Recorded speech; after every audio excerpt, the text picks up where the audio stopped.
सो है गाइस, कैसे सभी, आई होप आप लोग बहुत ज़्यादा अच्छे हो गए। सो गाइस, ये 2022 का ये लास्ट वीडियो होने वाला है क्योंकि 31 दिसंबर है। तो इसीलिए सबसे पहले आप लोगों को हैप्पी न्यू ईयर, कि आप लोगों का नया साल बहुत ही मजे में बीते। आप जो चाहो आप वो सब अचीव कर लो। तो चलो यार, इसी बात पे वीडियो को स्टार्ट कर देते हैं। सो गाइस, ये रहा आज का हमारा पहला स्टॉक, और जैसा कि आप देख रहे हो कि ये मैंने डेली टाइम फ्रेम लगा रखा है और ये एक पोटेंशियल स्विंग स्टॉक हो सकता है, क्योंकि इसमें आप देख रहे हो जब भी एक अच्छा खासा वॉल्यूम होता है तो ये अच्छा खासा मूव भी देता है। तो अभी हाल ही फिलहाल में वॉल्यूम भी हुआ था, 2.5% की कैंडल बनी थी, फिर फिलहाल में भी अच्छा खासा वॉल्यूम हुआ है, मतलब डिसेंट बोल सकते हैं, डिसेंट वॉल्यूम हुआ है। तो अगर ये ब्रेक करता है तो आप इसका हाई तक का एक अपना टारगेट रख सकते हो। जो इसका प्रीवियस रेजिस्टेंस है जहाँ से घूम के नीचे आया था, आप यहाँ तक का एक टारगेट रख सकते हो।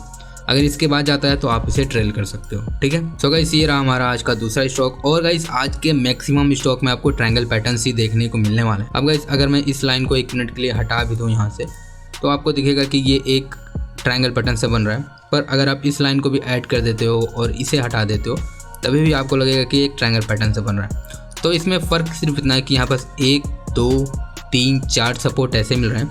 अगर आप इस हॉरिजॉन्टल लाइन को भी ले लेते हो तो 1 2 3 4 सपोर्ट यहाँ भी मिल रहा है। तो ये दोनों तरह से मुझे सपोर्ट मिल रहे थे, इसलिए मैंने दोनों लाइन रख रखा है। और आप देख रहे हो कि हाल फिलहाल में वॉल्यूम भी अच्छा हुआ था, कैंडल भी अच्छे बना था, और फिलहाल में अगर देखते हो तो वॉल्यूम मतलब एवरेज से ज़्यादा वॉल्यूम हुआ है। तो अगर ये ब्रेक करता है ना, तो ये आपको एक अच्छा खासा एक टारगेट दे सकता है। मैं इसमें आपको 2 टारगेट बता देता हूँ कि गाइस, आपको पहला टारगेट अपना ये रखना है कि अगर ये हमारा टारगेट अचीव हो जाए तो फिर आप ये रख सकते हो। अगर आपको ये टारगेट अचीव करना है, इसके लिए आपको कम से कम 3 से 4 महीने आई थिंक रुकना पड़ेगा। आपको कम से कम इतना तो आपको टाइम देना ही पड़ेगा। तो जैसे मैंने कहा था ना कि आज बहुत सारे ट्रायंगल पैटर्न में आप लोगों को देने वाला हूँ। तो आप ये देख सकते हो, एक प्यारा सा सिंपल सा ट्रायंगल पैटर्न बना है और ये ब्रेक कर चुका है, और नीचे वॉल्यूम देख रहे हो, वॉल्यूम भी अच्छा हुआ है।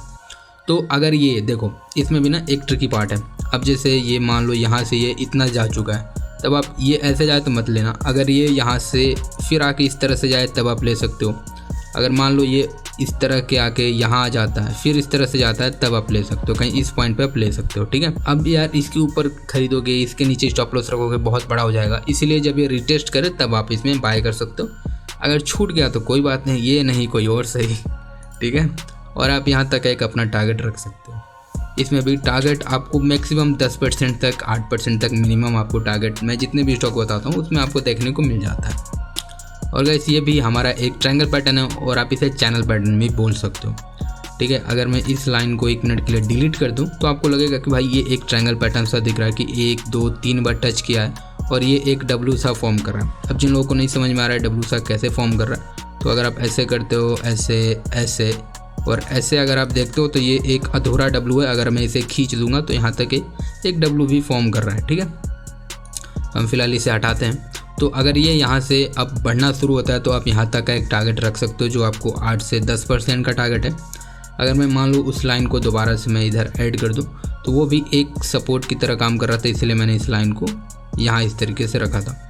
तो अगर मैं इसे यहाँ कर दूँ तो ये भी 1 2 3 4 5 6, इसमें 6 बार ये रेजिस्टेंस है और इसमें 3 बार रेजिस्टेंस था, इसलिए मैंने इसे रखा कि अगर ये ब्रेक करे तो आप पहला टारगेट ये रख सकते हो। ये जो मैंने ट्रेंड लाइन ड्रॉ किया, यानी आपका जो टारगेट होगा वो 230 का होगा। अगर ये इसे ब्रेक कर दे तो आप इसका हाई जो है आप यहाँ तक का रख सकते हैं, यानी 237 तक का, ठीक है। और वॉल्यूम भी डिसेंट हुई है, हाल फिलहाल में कुछ ज़्यादा इसमें खतरनाक वॉल्यूम नहीं हुआ है, पर अभी 1-2 दिन पहले ठीक ठाक सा वॉल्यूम हुआ था। अगर आप इस तरह से जूम करते हो तो वो गायब हो जाता है। तो अब बढ़ते हैं अपने अगले स्टॉक की तरफ, और इसके लिए मैं आप लोगों को वीकली टाइम फ्रेम पे लेके जाता हूँ, क्योंकि वहाँ से आपको अच्छा से एक आइडिया मिल जाएगा। ये थोड़ा उन लोगों के लिए होगा जो लोग मतलब 2 से 3 महीने वाले हैं, उनके लिए ज़्यादा बेनिफिशियल होगा। तो अब जैसा देख रहे हो कि वीकली टाइम फ्रेम पे 1 बार 2 बार 3 बार 4 बार और 5वीं बार तो ब्रेक करके भाई आके बैठ गया, ठीक है। देखो सिंपल सा है कि ये रिटेस्ट तो कर चुका है और एक ग्रीन कैंडल भी हमें दे चुका है। तो आप यहाँ बाय कर सकते हो, इसके हाई के ऊपर बाय कर सकते हो, और आप 1:2 सबसे पहले रखोगे। तो हमें एंट्री तो डेली टाइम फ्रेम पे ही करना है। और अगर मैं इधर भी एक इस तरह से लाइन खींच दूँ तो ये भी एक छोटा मोटा ट्रायंगल पैटर्न सा दिखेगा, पर ये उतना वैलिड नहीं है, इसलिए मैं नहीं देख रहा हूँ। सिर्फ आप समझ रहे हो कि रेजिस्टेंस को सपोर्ट बन चुका है और इंडिकेशन भी मिल चुका है। तो अगर आप इसमें एंट्री करते हो तो कुछ आपके पैसे बन सकते हैं। इसमें मेरा कोई ऊपर का टारगेट नहीं है, क्योंकि भाई ये अपना ऑल टाइम हाई की तरफ चल रहा है। और गाइस ये भी देख सकते हो हमारा NTPC, मैंने इसमें यार कितनी बार ट्रायंगल पैटर्न ट्रेड किए और पैसे बनाए। और यार देखो ये भी एक अच्छा खासा ट्रायंगल पैटर्न बना। पहले ये यहाँ पास एक रेजिस्टेंस फेस कर रहा था, फिर उसे तोड़ा, फिर सपोर्ट हो गया, फिर ऊपर गया, फिर तोड़ा, मतलब फिर वही सपोर्ट की तरह के बैठा, फिर थोड़ा नीचे आया पर बाउंस बैक कर गया, फिर नीचे आया, फिर देख रहे हो कि अभी ब्रेक नहीं किया। तो आपको ये 2-3 तारीख तक शायद ब्रेक कर दे, क्योंकि इसमें आप वॉल्यूम देख रहे हो कि वॉल्यूम भी अच्छा खासा हुआ है, कैंडल भी ठीक ठाक सी बनी है। तो अगर ये ब्रेक करता है तो आप इसके नीचे का कहीं स्टॉप लॉस और इसका जो पहला रेजिस्टेंस एरिया है आप वहाँ तक एक टारगेट रख सकते हो। आप इसे रख सकते हो, नहीं तो अगर आप थोड़े छोटे स्विंग वाले हो तो आप इसे रख सकते हो, ठीक है।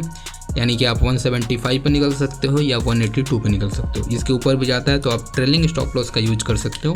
अब बढ़ते हैं अपने इंग्लिश स्टॉक की तरफ। क्या है, JSW स्टील है ये हमारा, और ये मैंने वीकली टाइम फ्रेम लगा रखा है। जैसा कि आप देख रहे हो कि ये अपने ऑल टाइम हाई के पास चल रहा है, ठीक है। इसने 2021 में अपना ऑल टाइम हाई बनाया था, फिर 2022 में भी आया था एक बार, फिर 2022 के लास्ट में भी हमें उसी पॉइंट पे मिल रहा है। तो एक बार यहाँ से रिजेक्ट हुआ था, दोबारा रिजेक्ट हुआ था, अब तीसरी बार ट्राई कर रहा है, ठीक है। तो इस बार ये ब्रेक भी कर सकता है, नहीं तो हमेशा की तरह रिजेक्ट भी हो सकता है। तो बस आपको इतना ध्यान रखना है कि आपको शुरू में क्वांटिटी कम रखना है। क्वांटिटी कम कब तक रखना है कि अब ये जैसे यहाँ से ब्रेक करके यहाँ जाता है और यहाँ जाने के बाद इस तरह से अगर कुछ करता है तब अपनी क्वांटिटी बढ़ा सकते हो। अगर मान लो इसने ऐसा कुछ किया ही नहीं तब आप क्या कर सकते हो, अगर ऐसे ही भागने लगता है तब आप इसमें क्वांटिटी मत बढ़ाना, क्योंकि यार फिर उतना मज़ा नहीं आएगा। अगर ये फ्यूचर में कभी जाके फिर ऐसे जाके फिर थोड़ा नीचे आ जाता है तब अपना क्वांटिटी अब बढ़ाने की सोच सकते हो। यानी कि अगर मान लो ये इतना ऊपर गया, फिर ये ऐसे करता है, ऐसे करता है, ऐसे करता है, तब आप इस जोन पे कहीं अपनी क्वांटिटी बढ़ा सकते हो, नहीं तो बढ़ाने की कोई ज़रूरत है नहीं, क्योंकि यार अच्छे खासे प्रॉफिट आपको उतने में ही हो जाएंगे। तो ये मैंने आपको वीकली टाइम फ्रेम पे दिखा दिया, पर हम इसे डेली पे चल के देख लेते हैं एक बार कि डेली पे ये कैसा दिखता है। तो आप देख रहे हो कि अपने रेजिस्टेंस एरिया के पास मतलब घूमे जा रहा है। वॉल्यूम भी देख रहे हो, वॉल्यूम की बार भी अच्छी अच्छी बनी है। और सबसे अच्छी बात है कि जो बायर्स हैं, यानी ग्रीन कलर का ही वॉल्यूम ज़्यादा हुआ है, यानी कि खरीदने वालों में मतलब थोड़ा क्या कहते हैं जोश है, या इस स्टॉक को लेके उनके ऊपर कन्विक्शन बोल सकते हैं कि इस स्टॉक को लेकर लग रहा है नहीं भाई ये फ्यूचर में ऊपर जाने वाला है। फर्स्ट ऑफ ऑल आप सभी लोगों को थैंक यू सो मच कि आप लोगों ने इस पॉइंट तक वीडियो देखा। बहुत सारे लोग इस पॉइंट तक वीडियो देख ही नहीं पाते, तो इसके लिए आप लोगों को थैंक यू सो मच। और यार ये एनालिसिस आप लोगों को कैसा लगा कमेंट में बता सकते हो। और छोड़ो यार ये सब बात तो मैं डेली करते ही रहता हूँ भाई। कल 1 जनवरी है, अच्छे से मनाना, मज़े करना। तो चलो फिर मिलते हैं किसी और एक वीडियो में, तब तक के लिए बाय बाय।